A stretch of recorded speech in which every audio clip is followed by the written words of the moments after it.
Pengertian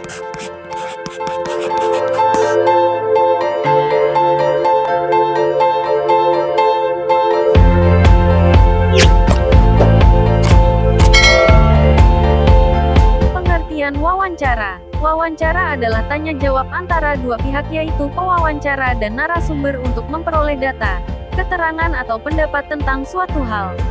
Pewawancara adalah orang yang mengajukan pertanyaan. Narasumber adalah orang yang memberikan jawaban atau pendapat atas pertanyaan pewawancara. Narasumber juga biasa disebut dengan informan.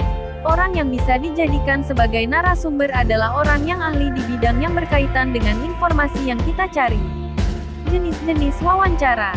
1. Wawancara serta-merta. Wawancara serta-merta adalah wawancara yang dilakukan dalam situasi yang alamiah.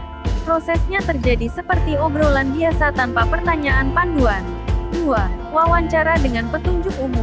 Wawancara dengan petunjuk umum adalah wawancara dengan berpedoman pada pokok-pokok atau kerangka permasalahan yang sudah dibuat terlebih dahulu. 3. Wawancara berdasarkan pertanyaan yang sudah dibakukan. Dalam hal ini pewawancara mengajukan pertanyaan berdasarkan daftar pertanyaan yang sudah disiapkan atau dibakukan. Tahap-tahap wawancara.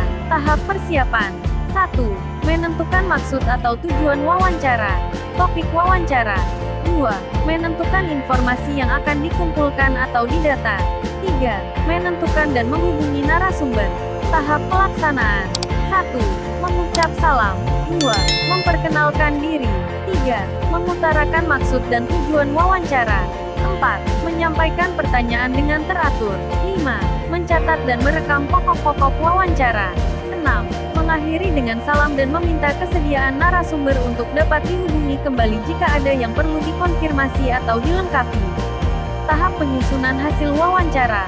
Laporan wawancara terdiri dari bagian-bagian sebagai berikut. 1. Tema atau topik wawancara. 2. Tujuan atau maksud dari wawancara. 3. Identitas narasumber. 4. Ringkasan isi wawancara. Isi wawancara dapat ditulis dalam bentuk dialog atau dalam bentuk narasi. Beberapa hal yang harus dihindari ketika proses wawancara berlangsung. 1. Menyampaikan pertanyaan yang sudah umum atau pasti jawabannya. 2. Menanyakan pertanyaan yang inti jawabannya sama dengan pertanyaan sebelumnya. 3. Meminta narasumber untuk mengulang-ulang jawabannya. 4. Memotong pembicaraan narasumber. 5. Bersikap lebih pandai dari narasumber. Cara membuat kesimpulan laporan hasil wawancara. Latar belakang. Menuliskan alasan melakukan wawancara. Contoh, kami murid kelas 4 mendapatkan tugas untuk melakukan wawancara tentang tumbuhan dan hewan kepada masyarakat di sekitar tempat tinggal kami. Maksud dan tujuan. Menuliskan maksud dan tujuan dilakukan wawancara. Contoh, tujuan dari kegiatan ini adalah untuk menggali informasi lebih lanjut dan memperdalam pemahaman kami tentang berbagai hewan dan tumbuhan di sekitar tempat tinggal kami yang meliputi karakteristik tumbuhan dan hewan. Topik wawancara. Menuliskan topik wawancara. Topik pada teks wawancara adalah bahasan wawancara yang menjadi dasar untuk menentukan narasumber yang akan diwawancarai. Contoh, tumbuhan dan hewan di sekitarku. Waktu dan tempat kegiatan. Menuliskan waktu dan tempat wawancara. Contoh, wawancara dilaksanakan pada hari, tanggal, Sabtu, tanggal 19 November tahun 2016. Waktu, pukul 8 sampai pukul 9. Tempat, Kampung Mekarjaya. Laporan hasil wawancara. Menuliskan narasumber, pewawancara, dan hasil wawancara. Contoh, narasumber, Bapak Kurniawan. Pewawancara, Lani. Hasil wawancara. Bagian paling penting dalam laporan hasil wawancara adalah hasil wawancara itu sendiri. Bagian ini mencakup informasi narasumber, pewawancara, dan transkrip hasil wawancara yang telah dilakukan. Contoh, pada hari Sabtu, tanggal 19 November tahun 2016, pukul 08.09 saya melakukan wawancara kepada Bapak Kurniawan tentang tumbuhan di sekitar tempat tinggal saya.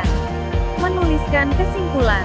Bagian ini, pewawancara menyimpulkan hasil wawancara yang telah dilakukan kemudian merangkum menjadi poin-poin penting sehingga dapat menghasilkan suatu kesimpulan.